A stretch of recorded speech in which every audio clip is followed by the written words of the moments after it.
Maximum পার্সনই join করছি ক্লাসে। তো যারা দু একজন জয়েন করেন না এখনো আর যা বাকি আছেন যারা, তারা পরে আসতে থাক, আমরা ক্লাস শুরু করে দিই।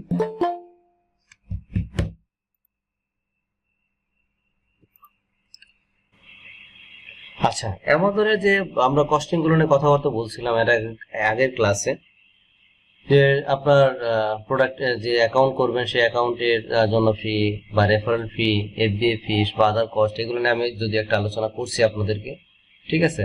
তো এখানে একটা জিনিস দেখি, তারপরে আমরা যে রেফারেল ফির বিষয়টাও কিন্তু আমি আপনাদেরকে ক্লিয়ার করছিলাম, যে রেফারেল ফিটা বেসিক্যালি আমরা 8% থেকে 15% পর্যন্ত হয়ে থাকে।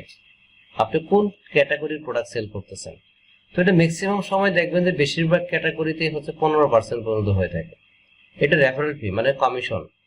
এটা প্রত্যেকটা প্রোডাক্টে, যেমন এখানে দেখুন এই যে বুকস সেল করলে 15%, তারপর বিয়ার উইন এই টাইপের 10%, তারপর হলো হচ্ছে ক্লোথিং 5% থেকে শুরু হয়েছে 15% পর্যন্ত, ঠিক আছে।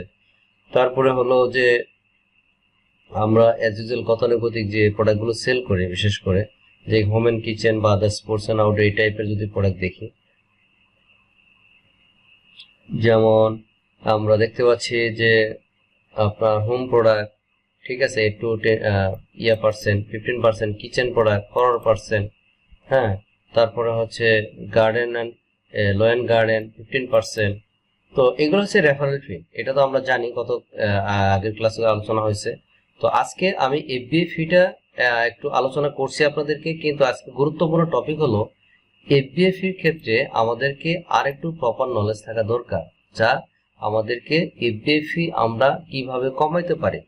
হয়তো সাপ্লায়ার একভাবে দিল, আমাদের সুযোগ আছে কমানো, সেটা আপনি যদি নিজে বুঝতে পারেন তাহলে সাপ্লায়ারকে ওইভাবে আপনার ইনস্ট্রাকশন দিয়ে সেই কাজটা আপনি করাইতে পারবেন। যেমন এটা ইউকে মার্কেটের জন্য একটা এফবিএ চার্ট। একটা জিনিস বোঝাইলে আপনারা সকল কান্ট্রির প্রসেসটাতে বুঝতে পারবেন, ঠিক আছে।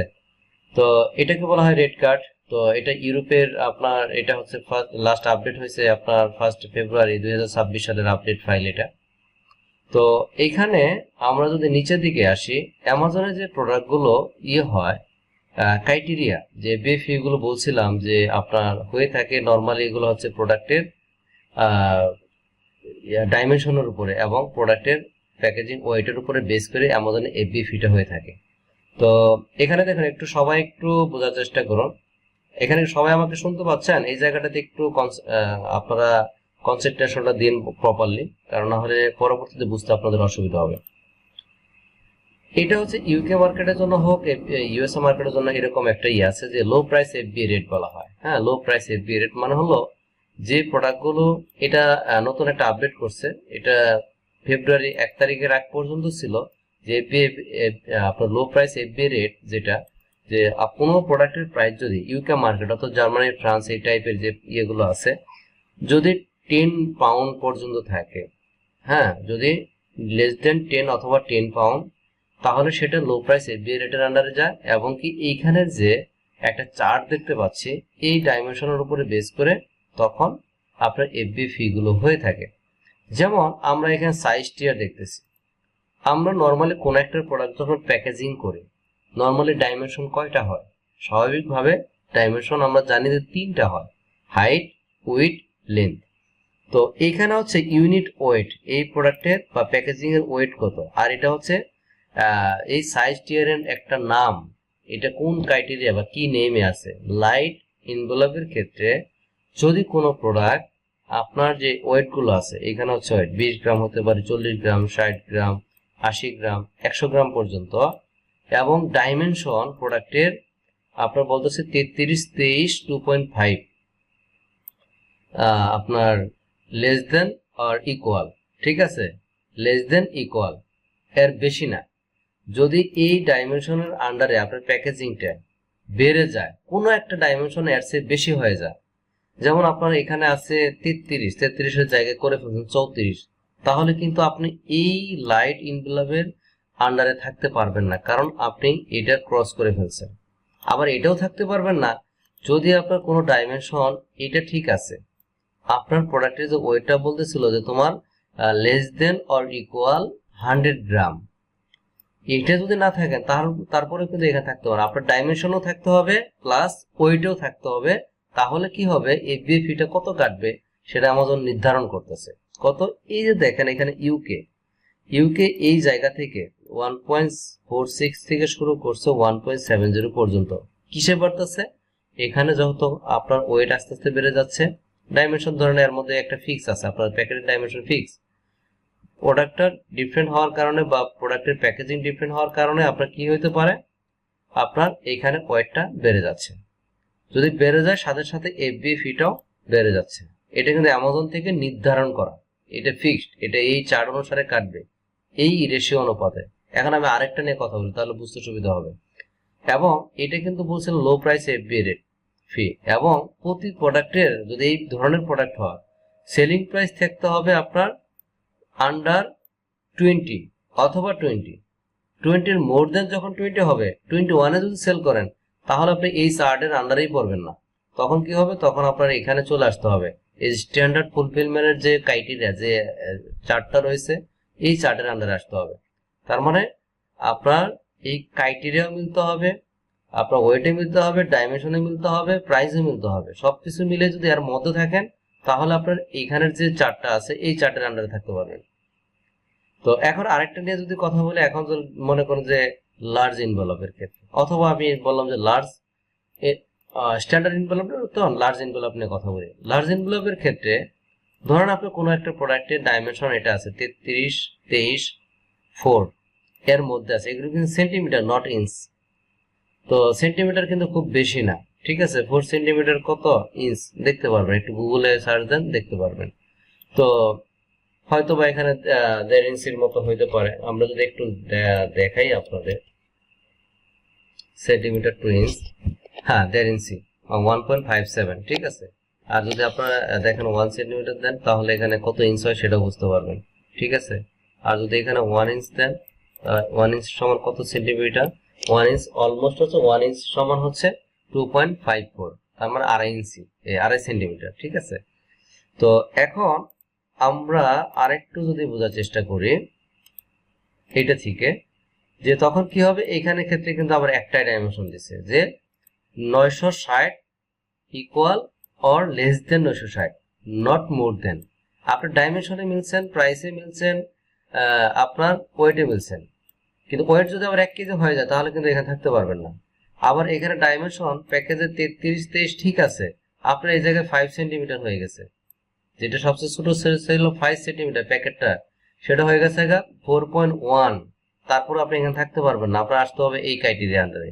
এখানে আসলে সুবিধা কি, যেটা আপনার লার্জ ইনভেলপের ক্ষেত্রে এফবিএ ফি হইতে 2.42, সেটা আপনার হয়ে যাবে আপনার এক্সট্রা লার্জ ইনভেলপে চলে এসে সেটা হয়ে যাবে 2.65। এখন আপনার কাছে মনে হতে পারে এফবিএ ফি তো আহামরি খুব কম বেশি না, মনে হতে পারে, কিন্তু আবার বাল্ক কোয়ান্টিটি চিন্তা করলে অনেক কিছু। কারণ এখানে দেখুন ব্যবধানটা কত, এখানে হচ্ছে 2.42, এখানে হচ্ছে সামান্য ব্যবধানের জন্য 2.65 পাউন্ড। কিন্তু এখন 2.65 এটা থেকে এটা মাইনাস করলে কত হয়, যদি ধরলে আমি এখানে 40 ধরি 60, তার মানে হচ্ছে এখানে 0.23, ঠিক আছে।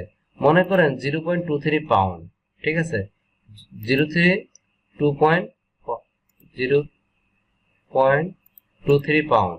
এখন মনে করুন এই প্রোডাক্টটা আপনি বিগত 3 মাসে বা 6 মাসে ধরে নিলাম যে আপনি 2000 কোয়ান্টিটি সেল করছেন। যদি 2000 কোয়ান্টিটি সেল করে, দেখেন এই স্যান্ডের কারণে এই সামান্য পয়সার জন্য আপনার কত পাউন্ড হচ্ছে, 460 পাউন্ড আপনার করবেন, বেশি দিচ্ছেন। পয়সার হিসাব কিন্তু বড় যারা বিজনেস করে তারা কিন্তু পয়সার হিসাব করে, ঠিক আছে। যারা দেখবেন যে আপনার পাইকারি সেলার, হ্যাঁ, তারা দেখবেন যে পয়সা দেয়। আপনার মনে করেন যে একটা প্রোডাক্ট কিনছেন যে $10 বা 10.20, এখন আপনি $10 আপনার মনে হতে পারে কিরে সে দিচ্ছে না কেন, মাত্র 20 সেন্টের জন্য সে প্রোডাক্ট দিতেছে না, কিন্তু তার 20 সেন্ট কিন্তু সে যদি প্রফিট চিন্তা করতে পারে, কিন্তু কারণ তার ইন্টেনশন হলো এই প্রোডাক্টটা 1 লাখ কোয়ান্টিটি সেল করবে, সেই প্রয়োজনে 10 সেন্ট করে বা 20 সেন্ট করে প্রফিট করবে, তার মানে সে এখানে হিউজ একটা অ্যামাউন্ট হয়ে যাবে। তা আমরা দেখলাম যে আমাদের কাছে এখন মনে হতে পারে খুব সামান্য অ্যামাউন্ট, আলটিমেটলি কিন্তু বিগ অ্যামাউন্ট। আর এই লিস্টিং এর আন্ডারে মনে করেন আপনি 1 বছরে 5000 কোয়ান্টিটি সেল করছেন, যদি 5000 কোয়ান্টিটি এক বছরে সেল করেন 0.3 ইন্টু 5000 ধরে নিলাম, ঠিক আছে, তার মানে দেখেন 1150 পাউন্ড আপনি বেশি দিচ্ছেন। এইটাকে যদি আপনি পাউন্ড থেকে টাকা দিয়ে নিয়ে আসে, গুগল রেট 165 জিবিপি টু টাকা, তার মানে দেখেন আপনার প্রায় 2 লাখ টাকা আপনার সেভ হবে যদি টাকাতে চিন্তা করেন। তার মানে কিন্তু সামান্য অ্যামাউন্ট না। এখন প্রোডাক্টগুলো সেল করব অ্যামাজন ইউএসএ হোক ইউকে হোক, ম্যাক্সিমাম সময় আমাদের প্রোডাক্টগুলো স্ট্যান্ডার্ড যে অ্যামাজনের স্ট্যান্ডার্ড ফুলফিলমেন্ট ইয়ার আন্ডারেই চলে আসবে ম্যাক্সিমাম প্রোডাক্ট, কারণ এত ছোট প্রোডাক্ট খুব কমই পাই আমরা, ঠিক আছে, খুব কম পাই। তো আমাদের ম্যাক্সিমাম প্রোডাক্টগুলো দেখা যায় যে এই ক্যাটাগরিগুলোতে চলে আসে, ম্যাক্সিমাম সময় চলে আসে আমাদের স্মল পার্সেলের আন্ডারে ম্যাক্সিমাম প্রোডাক্ট। এইখানে স্মল পার্সেল প্লাস হচ্ছে এখানে স্ট্যান্ডার্ড পার্সেল, এই দুইটাতে সবচেয়ে বেশি প্রোডাক্ট সেল করি আমরা। আপনি যদি এই ক্রাইটেরিয়ার আন্ডারে প্রোডাক্ট পেয়ে যান, সেল করতে পারেন, কোনো সমস্যা নাই। আমি এক্সাম্পল হিসেবে বলি, যেমন আপনি মনে করেন টুইজার সেল করবেন, ছোট প্রোডাক্ট ওই ক্রাইটেরিয়া আসবে। তারপরে মনে করেন যে আপনি সেল করবেন সিজার সেল করবেন, হ্যাঁ সিজার সেল করতে পারেন, সিজার সেল করতে পারেন, আর এই টাইপের অনেক ছোট ছোট প্রোডাক্ট আছে। তো ওই প্রোডাক্টগুলোর ক্ষেত্রে ওইখানে আসবে। কিন্তু যখন একটু বড় প্রোডাক্ট চিন্তা করবেন বা একটু ডাইমেনশন পরে, তখন ওই ডাইমেনশন 4 সেন্টিমিটার দেখলাম আমরা, খুব বেশি না, 4 সেন্টিমিটার মানে 1 ইঞ্চির একটু বেশি। তো একটা প্যাকেটের 1 ইঞ্চি এইরকম থিকনেস বা হাইট যেটি বলে না কেন, খুব কম প্রোডাক্টই পাওয়া যায়। তো এখন আমাদের ম্যাক্সিমাম প্রোডাক্টগুলো এই জায়গাগুলোতে আসবে, এক্সট্রা লার্জেও আসতে পারে, আর ম্যাক্সিমাম সময় আমাদের স্মল পার্সেল আর হচ্ছে স্ট্যান্ডার্ড পার্সেলে আসবে। এখন এটা কিন্তু ইউকে এবং ইউরোপের চার্ট, তো ইউএসএ তে এরকম কোনো এফবিএ চার্ট নাই, কিন্তু আপনারা এটা সার্চ করে দেখে তারপরেই করতে হবে। তো আমি একটাতে এই জন্য আপনাদের প্রপারলি বুঝাইতেছি, পরবর্তীতে যারা যে মার্কেটের জন্য কাজ করেন একই প্রসেসে সব জায়গা থেকে কাজ করতে পারবে। আর এখানে এখন আসি যে আমরা যদি একটু স্মল পার্সেল দিয়ে বুঝাই, এখানে দেখুন ডাইমেনশন একটু বড় দিছে, কত 35, 25, 12 সেন্টিমিটার, তার মানে মোটামুটি মিনিমাম আপনি 3 ইঞ্চ পর্যন্ত যাইতে পারেন, 3 ইঞ্চ। তো তার মানে প্যাকেটটা মোটামুটি বড়ই হবে, সমস্যা নাই। এখন এখানে দেখেন কি হবে, এপিএফি গুলো আস্তে আস্তে একটু করে বাড়বে।